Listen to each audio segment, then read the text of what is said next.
Good afternoon, everybody. Welcome back once again to our fourth annual, I did the math, it is four. This is the fourth year of this, which blows my mind. The fourth annual Winevent 2023. We are in 2023. Let's see if I don't screw up this year. I'm always amazed at how fast this comes back around every year. I cannot believe I'm back here again.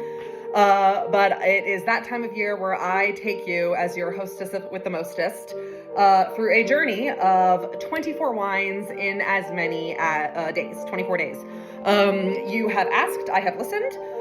There is a strong preference to stay with just wine for these videos.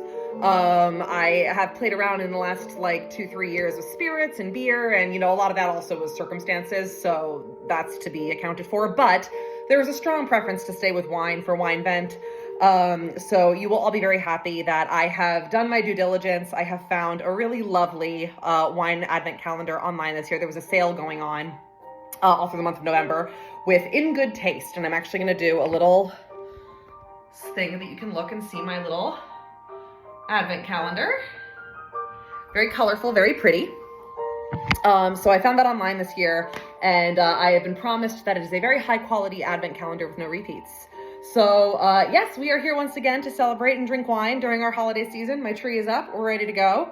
Do we want to see what is number one? Oh, and yes, I have to remember to say this. I will probably always still forget this, to please check the link in my bio to see the whole video once we get past this little clip here on YouTube. So let's see what day number one has in store for us.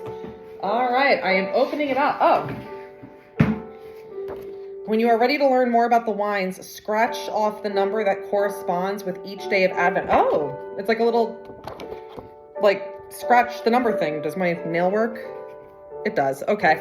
I didn't bring a coin with me, so I'm going to have to do that. But anyway, all right, let's do number one. All right. Day number one is the Andiamo. Andiamo, which is Italian for let's go.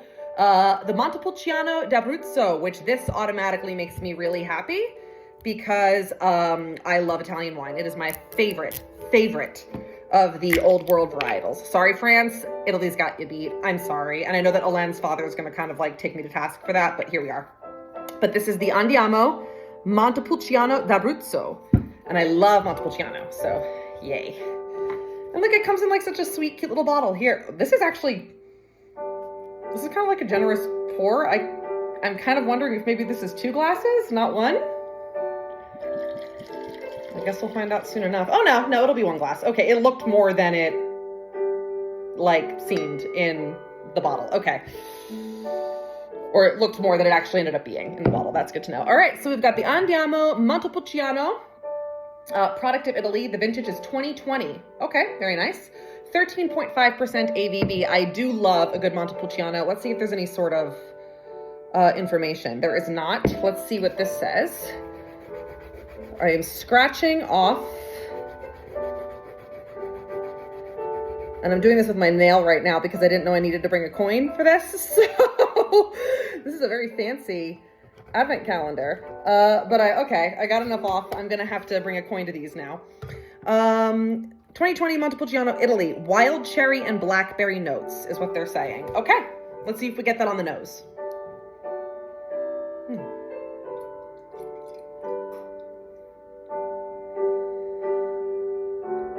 That's an interesting nose.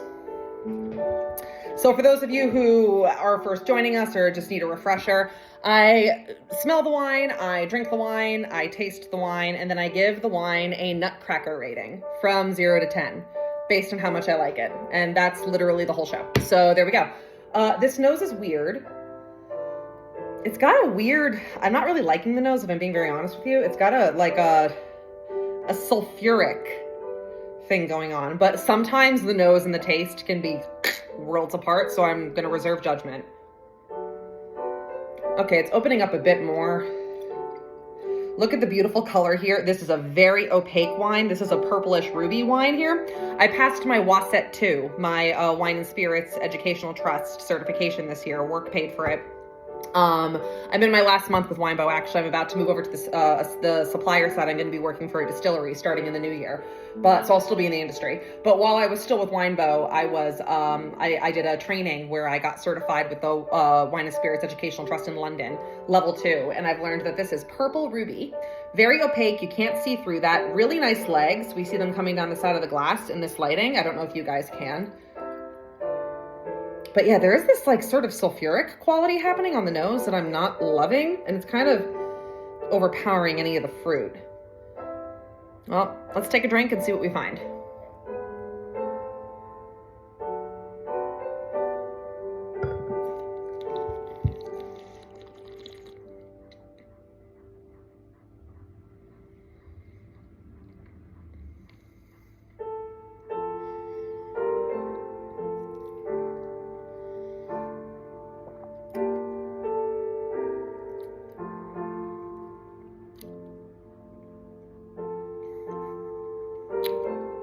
Okay. It's not sulfuric, I'll give you that.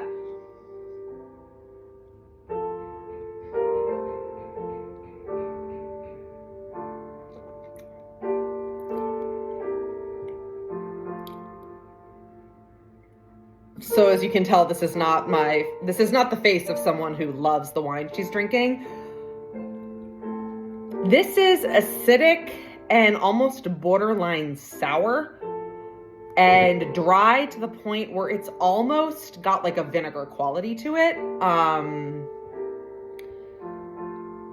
It was sealed. I don't think it was bad. I think it just, for whatever reason, this is not working for me. One more taste.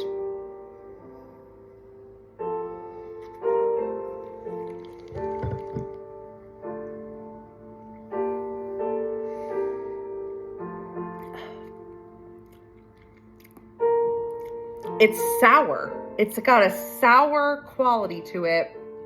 It is dry. And not in a pleasant way. It sucks all the moisture out of your mouth. And it's bitter. I'm not going to finish this. I love Montepulciano. I'm eyeing this with suspicion. I'm wondering if maybe I got a flawed sample almost. This tastes very weird and not at all pleasant, so we're gonna put that aside and we're gonna just attribute that to first stage jitters. You know, we can't always hit a grand slam right out the gate, and you know what, now there's nowhere to go but up. So hey, all right, so day 1 was a bit of a bust for the Andiamo Montepulciano d'Abruzzo, which kind of depresses me because Andiamo is something that we grew up saying in my household all the time, and I kind of have like a special attachment to that little phrase. But for whatever, oh man, way to let me down. I do love a good Italian wine, and this did not work for me. So unfortunately, how many nutcrackers for the Andiamo Montepulciano? That really just kind of, you know, man, just kind of tripped over its own 2 feet there, didn't it? It was quite bad. It was quite bad. We're gonna give this guy, I could see someone who loves super, super, super dry acidic wines really digging this. And I'm not 100% sure that it's spoiled. It might just be not at all to my palate. It might just be a Montepulciano that just, for whatever reason, landed weird for me. I'll give this a 2. I'll give this a 2. It's not undrinkable if you're into super, super dry and dirty, which I like dry and dirty, but not this kind of dry and dirty. And the nose with the sulfur on it was just not at all my jam. So we are going to say 2 nutcrackers, which is not a great way to start a Winevent 2023 for the Andiamo Montepulciano d'Abruzzo. But again, there's nowhere to go but up now. The wild cherry and blackberry notes, I have no idea what they're smoking. I didn't get that at all. Like the dryness and the acidity and the sourness just completely, like, guitar's trying to chew the wrapper, just completely like drowned out any kind of fruit that might be happening here. So 2 nutcrackers for this bad boy. All right, let's just give this first day jitters and just, say like, we'll have a more positive experience tomorrow. I am going to go ahead and dump that, especially since I just came back from a work event where I had some wine. So I have zero desire to kind of force this down when I don't have to. That said, I will still use it to tell you that we will be back tomorrow with hopefully a much better selection. Day 2 of Winevent 2023. And until we drink again, hopefully something better. And I'm going to bet you it's going to be a white. Cheers.